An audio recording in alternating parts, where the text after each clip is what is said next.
So WhatsApp Bangla welcome back to another video of our channel. তো অনেকদিন পর ফিরে আসছি ভিডিও নিয়ে। তো আজকে এই ভিডিওতে আমরা কথা বলবো পঞ্চায়েত সিজন 4 এর টিজার নিয়ে, যেটা আজকে কিছুক্ষণ আগে ড্রপ করা হয়েছে। তো কেমন লাগলো ওই টিজারটা, চলো যে ভিডিওটা শুরু করা যাক। কিন্তু ভিডিওটা শুরু করার আগে একটাই আবেদন, ভিডিওটা ভালো লাগলে ভিডিওটা লাইক করে দিও, চ্যানেল সাবস্ক্রাইব করে দিও।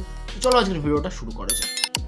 তো এক কথায় আমাকে যদি এই টিজারের রিভিউ দিতে, আমি কিন্তু বলবো এটা কিন্তু একটা বেশ ভালো টিজার এবং আমাদের কিন্তু এক্সাইটমেন্ট এই টিজারটা বিল্ড করতে পারে।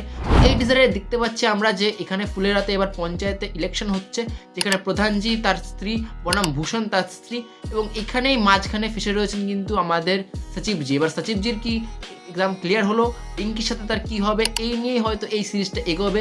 এবং আমার এখনও মনে হচ্ছে যে এখানে কিন্তু আরও নতুন কোনো ক্যারেক্টারের এন্ট্রি হবে, কারণ আপনারা যদি ভালো করে টাইটেল অ্যানাউন্সমেন্ট দেখে থাকেন, সেখানে কিন্তু ভূপেন্দ্র যোগী, কপি বহু এরকম কিন্তু ক্যারেক্টার্সকে নিয়ে ওরা বেশ একটা ইউনিক ওয়েতে অ্যানাউন্সমেন্ট করেছিল।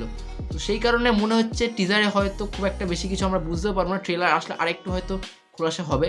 এখানে কিন্তু আরও বড় কোনো টুইস্ট থাকতে পারে এবং নতুন কোনো ক্যারেক্টারের ইন্ট্রোডাকশন কিন্তু এই সিরিজটাকে কমপ্লিটলি চেঞ্জ করে দিতে পারে। আপনাদের কেমন কি লাগলো কমেন্ট বক্সে অবশ্যই জানান। ভিডিওটা ভালো লাগলে ভিডিওটা লাইক করে দিন, চ্যানেলটা সাবস্ক্রাইব করে দিন। দেখা হচ্ছে পরের ভিডিওতে। Till then bye bye, love you.